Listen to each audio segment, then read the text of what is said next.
Welcome to the Reverberations Podcast, where we explore the human experience and the journey of self-discovery.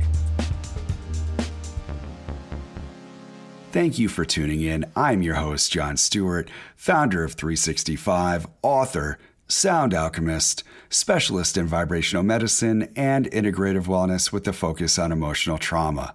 As always, it's an honor to share this time and space with you, as well as what supports this podcast.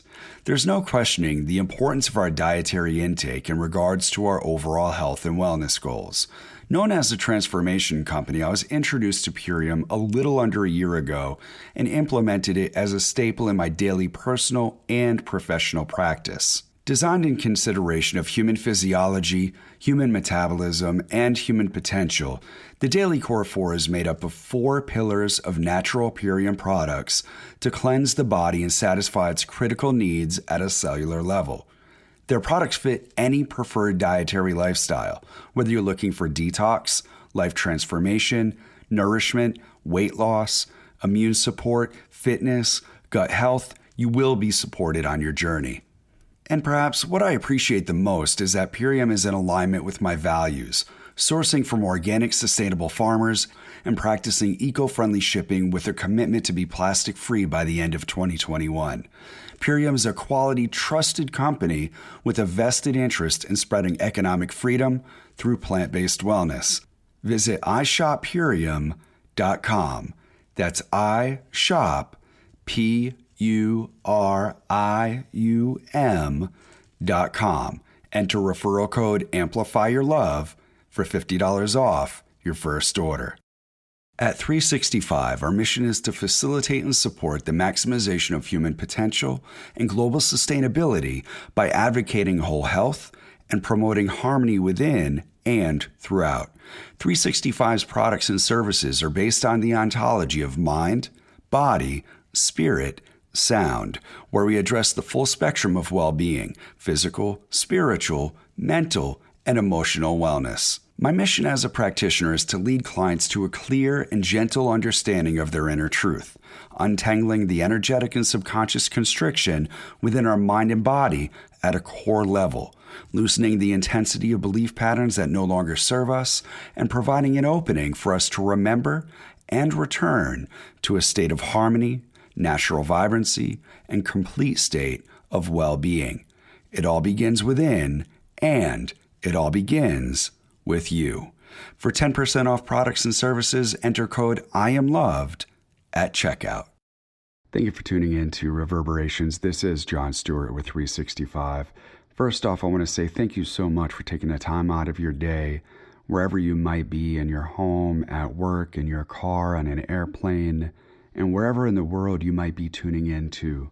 It truly is an honor that you're sharing this moment here, especially on this inaugural broadcast of Reverberations.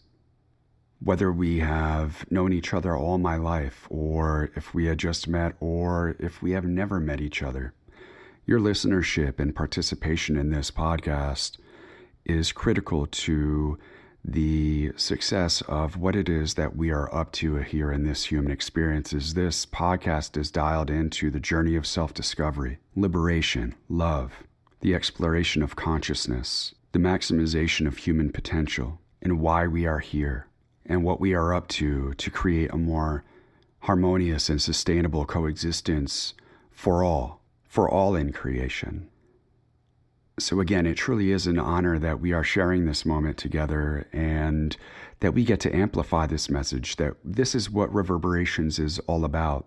It's not just this message, it's the echoes that reverberate from the initial sound, so that what we carry forward from what we tune into, of what resonates with us, of what is meaningful, and how we carry that forward in our day-to-day experience, so that we can be better together and support each other on this journey.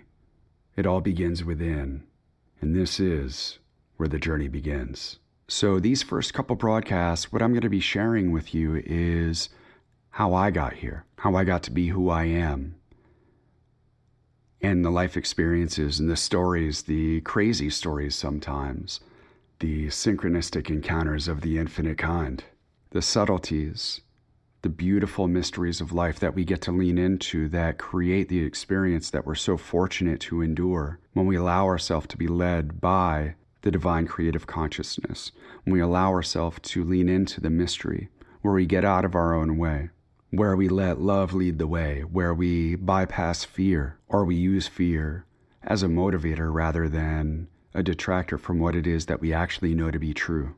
And it's kind of crazy because as I sit here and I record this first podcast, one of the things that came forward was this bout of resistance. And anybody that has known me, I've had a career of using my voice. I had to overcome the fear, the resistance, all of the challenges that come forward when beginning anything new.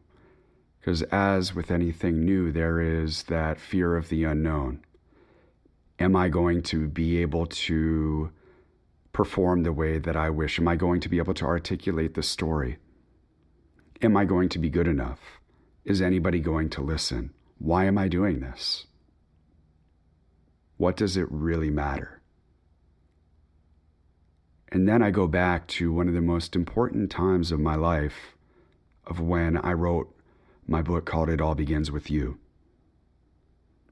And one of the key things in that book was right in the preface of where I stated that I wrote this book for me with you in mind. This is my Bible. This is my love song. This is my story. This is my remembrance, so that any time that I get off of track, that I could read this and I could remember who I am, that I could come back to a state of harmony, that I could revitalize and return to the soulful expression of what it is that I know to be true.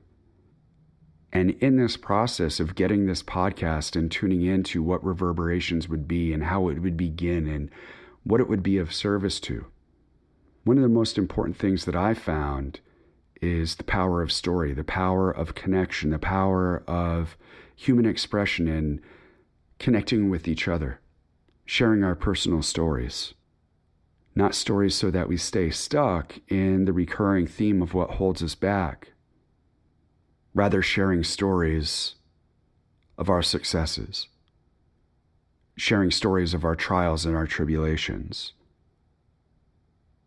and how we overcame them. And one of the things that people always say to me is, how are you so positive? How are you so happy all the time? Well, just like an iceberg, or even if we look at social media, what we see on the surface is only 10% of what is going on underneath. So like I said, these first couple podcasts and a recurring theme throughout all of these episodes are going to be journeys through my human experience of how I got here, why I believe in practical mysticism, of why I practice vibrational medicine, of why holistic wellness is so near and dear to my heart to take care of mind, body, spirit, sound, so that we can be in harmony within and throughout, of why I also take life a little bit too seriously at times. Because I am so passionate about being of service to humanity, because we are better than this. We are capable. There is no doubt about it. I may have lofty ideals. I may be crazy in thinking that we can come together and unify as a one unified consciousness, yet still maintaining our own individual characteristics, our traditions, what makes us unique, our vibratory signature, our natural vibrancy, our personal truth, our cultural expression, our regional celebrations, our personal belief structures. Because at the root of it all, fundamentally, we all desire to have a peaceful existence, to experience love, and be the full expression of what we wish to be and what we know to be true within, and experience that throughout.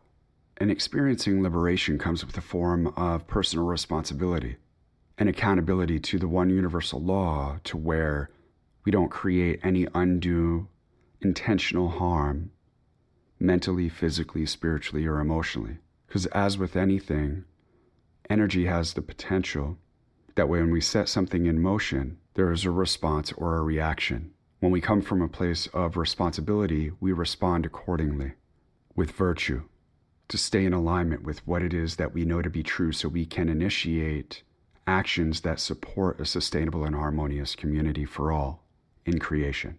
Not just humanity, all in creation, throughout the universe. And that's where it begins within. And my journey has been just that. It has been one lesson after another of personal responsibility and accountability, of not necessarily controlling life or taking life into my own hands, of rather surrendering to the mystery, surrendering to the infinite creative consciousness of knowing that as long as I take care of myself internally, then the external influence will respond accordingly. As within, so throughout. And that doesn't mean that life is perfect, that everything is going to be a bowl of cherries. The human experience comes with lessons that will continue to show up until we're consciously aware of shifting our actions and our thoughts to create new experiences that are in alignment, that will echolocate, that will create reverberations throughout this human experience and return to us what it is that we wish to actually experience, of what it is that we are calling forward. Some refer to this as the law of attraction, magnetism, and what I refer to as an equal exchange of energy, or has been shared in Scripture, what we reap is what we sow. And along with that, there's a historical context that has preceded us and is carried forward in our DNA structures. So we carry forward generations of experiencing that are pre-programmed within our physical form. So getting to know who we are in this journey of self-discovery is so integral, is so important, is so vital to understand, to know. So we have a foundation to build upon, a solid foundation to build upon. So many of us are so caught up in creating the new.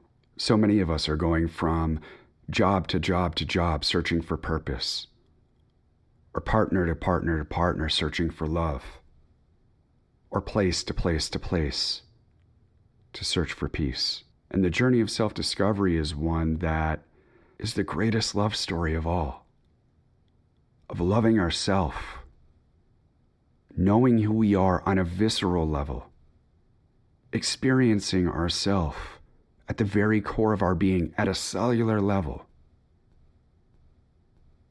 Oh, you're so deep. Yes, and why not? We have created so much in this world. We have become masters of creation that we are almost creating ourselves out of existence. The evolution is the journey within. The evolution of what it is that we are truly looking forward to when we externalize our experience, looking for something outside of ourselves, looking for salvation in everything and anything. Yet the answers are right here. The keys are within our own life. The keys are in our story, his story, not necessarily someone else's story, our story. History begins with us. So going back to 1974, November 27th, I wasn't born as John Stewart.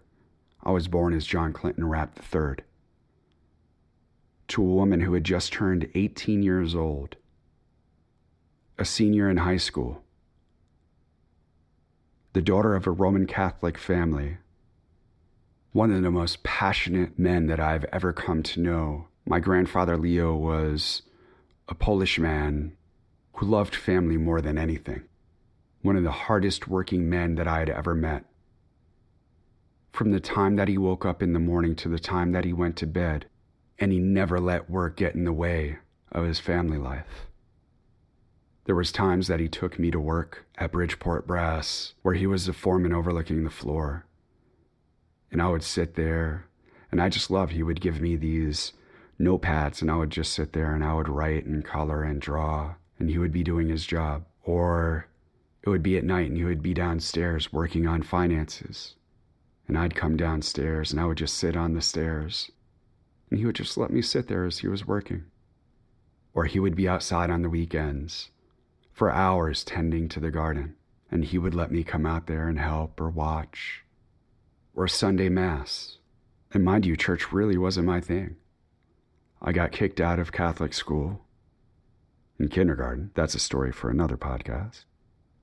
When my uncle was getting confirmation, I was standing on the pews ripping up the missalette, screaming shit at the top of my lungs. Church wasn't necessarily my favorite place to be, though on Sundays, I would go with my grandfather, just to be with him. And we'd go to Brookfield Market and get donuts or pastries afterwards. And we would come home. And we would come home and we would spend the day together as a family. And my grandmother, a very firm, hardworking woman, strong woman, a woman who knew what she wanted and went after it and had no fear in expressing what it is that she wished to experience in life. She was a surgical technician that worked hours upon hours, yet still made time for her passion, her creative expression, whether it was cooking, whether it was acting, whether it was singing, whether it was playing organ, whether it was her crochet. She found time for her passion and her creative expression, and always, always supported. Now, I share a lot about my grandparents on my mom's side. And the reality is I don't really know my grandparents on my dad's side. I don't know anybody on my dad's side. And obviously, prior to the time that I was born, there's generational trauma that came forward. And my mom, the experiences that she had growing up, and carrying those experiences and giving birth to me, as I began my human experience just short 6 months after I was born, my father not in the picture. I've only met my father 4 times in my entire life and have spent less than 24 hours of time that I can actually remember being in his presence. Grandparents, family members, aunts, uncles that I have never met. Now, I don't share this to feel bad. Actually, I have a phenomenal relationship with my father who has now passed. I never had 1 ounce, not 1 ounce, of hatred towards him.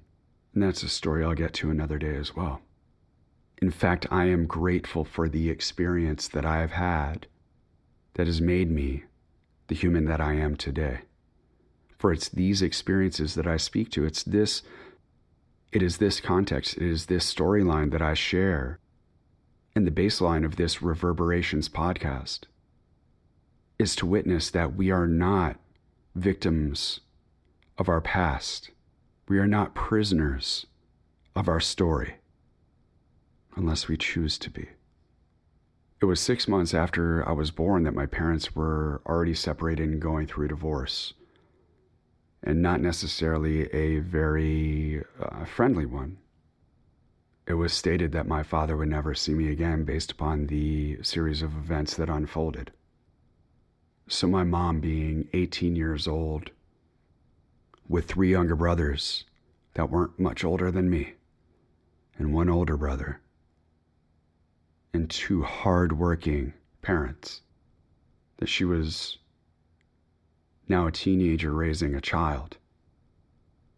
It's crazy because I remember memories and nobody in the family can understand how I can even recall these memories. I remember sitting in class when my mom was in college, in my baby seat, in the classroom at Western Connecticut University, the same university that I ended up going to.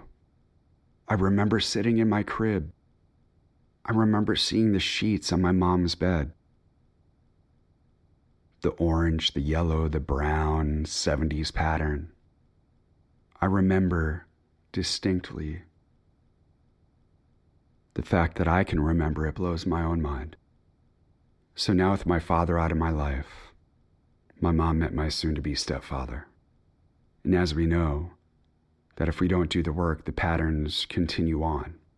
And my stepfather is an absolutely wonderful man in his own right, though also carried forth some of his own demons, his own patterns, his own unresolved generational trauma. So shifting from one abusive household of infidelity, of alcohol, drug, and physical abuse onto another. And with that came some of the greatest gifts that I'm so fortunate to receive, so fortunate to have experienced in my life.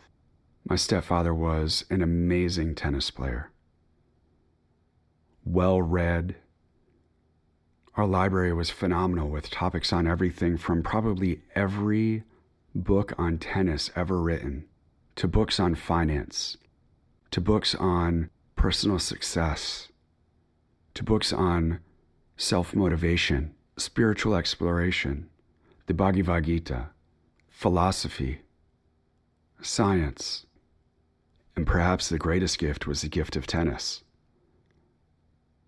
A man who wasn't even my biological father brought in the gift of tennis to me when I was 2 years old. And by the time that I was 6, I was competing in tournaments. I was well on my way to become one of the top tennis players in the world. By the time that I was 11, I was sponsored by Wilson. And probably my one claim to fame to this day is James Blake, one of the top 10 tennis players several years back in the world, was from one town over in Connecticut. And if you know him, he's really tall now, though back then he was really short. And he was walking around the tennis courts, and he was watching everyone. And he studied players like I had never seen before, especially at that age. We're talking 12 years old. And I remember I played in that tournament, and I was the second seed. And at that time, it was crazy. I had this big bubble on my foot from poison ivy, so I actually played with one shoe off in a portion of that match. Crazy, crazy stories. It was his gift of tennis that gave me the competitiveness. It gave me the camaraderie. It gave me human connection. It gave me purpose. It was also an outlet for my anger. I would hit the ball so incredibly hard, and I would be a master of the spin. I was a student of the game. It was where I was able to put all of my frustration, all of my anger, all of my life's challenge into that, so I can understand how athletes who come from some of the most tough situations in life are able to channel that energy and achieve greatness. It requires focus, it requires determination, and it requires an unrelenting will to succeed, which is what laid the groundwork and the framework for my life. While at the same time, it was also one of those points of bitterness, which would also become a source of anger and would also be a pattern that would repeat throughout my life, running unconscious programs underneath. So getting back to when I was younger, 3, 4, 5, 6 years old, kindergarten, I spent so much of my time wanting to be outside of my home, of not wanting to be home, not wanting to be in that space, of wanting to be anywhere but there. My best friend of Jamaican descent, DG, when I was growing up, we were inseparable. You wouldn't find one of us without the other. And I spent more time in his house than I did in mine. And it was there that I found my passion, other than tennis, of what would eventually become the foundation of my life purpose, of how music could be so healing. Where in my house, and not to say that we didn't have amazing times, though when trauma runs deep in a home, there's always the underlying current of what could potentially happen. When is the next outburst going to happen? When am I going to be the brunt of the anger or the abuse? When am I going to be the byproduct? And when I was at DG's, it was fun. I was able to play. I was able to be me. I was able to celebrate. I was able to sing. I was playing drums, playing guitar. I was Michael Jackson and he was Billy Joel. We were trading places. It was so beautiful. And some of the most cherished moments of my whole human experience came from my time of sharing with him. We played on the soccer field, and he was the one that got me into poetry. He used to sell poems to kids in his class to give to girls. He was so smooth, a heart of gold, a lover, a passionate individual who loved humanity. We were brothers. We are brothers to this day, even though we don't have the same level of communication that we did then. He is my brother. In fact, all men on this planet, regardless of what they have done, regardless of their religion, regardless of their belief system, regardless of any sort of categorical expression, every man on this planet is my brother. Every man on this planet is my brother. Just as every woman who is not my lover or in my family is my sister. There is no separation. And it was that relationship with DG and then my friend Sandeep. At a very young age, that provided that foundation that we are all, regardless of any categorical difference, we all look to the same sun. We all drink the same water supply. We all walk the same earth. We all bleed the same blood. And when it comes down to it, we are all energy from the same divine mother.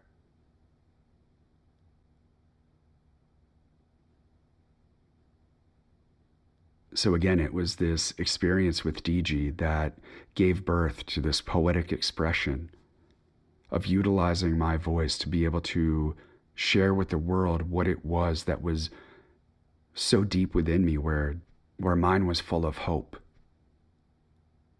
where it was full of change, where it was full of desire, where it was full of passion and fire, still all rooted in the same expression of creative consciousness to accomplish the same thing.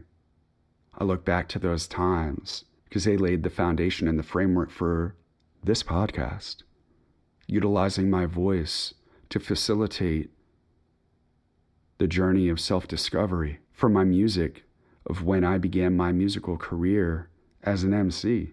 I remember when he came to me with his first rhyme, and I was blown away. Yo, I get down with this too. Everything was about music with us. Like I said, laying the foundation and the framework for what this life would be. There are no coincidences. On purpose, on time, divinely orchestrated, placed into my human experience for a particular purpose, placed in each other's experience for a particular purpose. And you know what's funny is that in my adult life is people always thought that I was like this goody two-shoes. And, you know, we got into it. We got into some things. I was a kid. I got in trouble for breaking into a store, breaking into a house. We had the cops called, had restitution charges. We thought it was a haunted house. 5 years old. Nothing like being 5 years old and trying to find an alibi when the residents of the house took pictures of us throwing rocks in the windows to the house that we had already broken into and ransacked at 5 years old. That blows me away. I was already kicked out of Catholic school at 4 years old, basically getting arrested for breaking and entering at 5 years old, and then my life was about to change. The music would take on a different tune. My bond with DG, which was my sanity, literally was ebony and ivory, together in harmony. My parents told me that we were going to move, and we were going to move over to the next town, that I was going to have to change schools. It was devastating to me. I was losing my best friend. I was losing my brother. Other than my grandparents' house, I was losing my safety. And when we moved, that's when everything began to shift. That's when life took on a whole new meaning, when the noise got louder and my soul began to listen even deeper.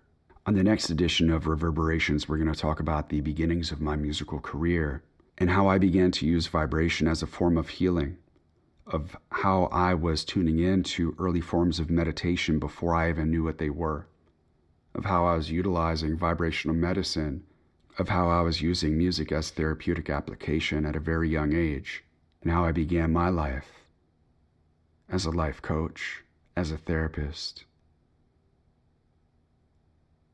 as a mentor, as a seeker of the truth on the journey of self-discovery to bring harmony to this human experience where there was so much pain. And somehow I was able to overcome all that was before me. How I was able to escape challenges, threatening situations, some where I am still blown away that I am here to tell the story.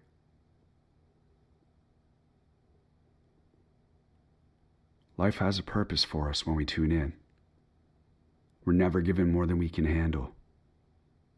Belief comes when we place our attention on something that is beyond the beyond, where we surrender to the knowing that it is here, that it is always available, that it is not separate from us.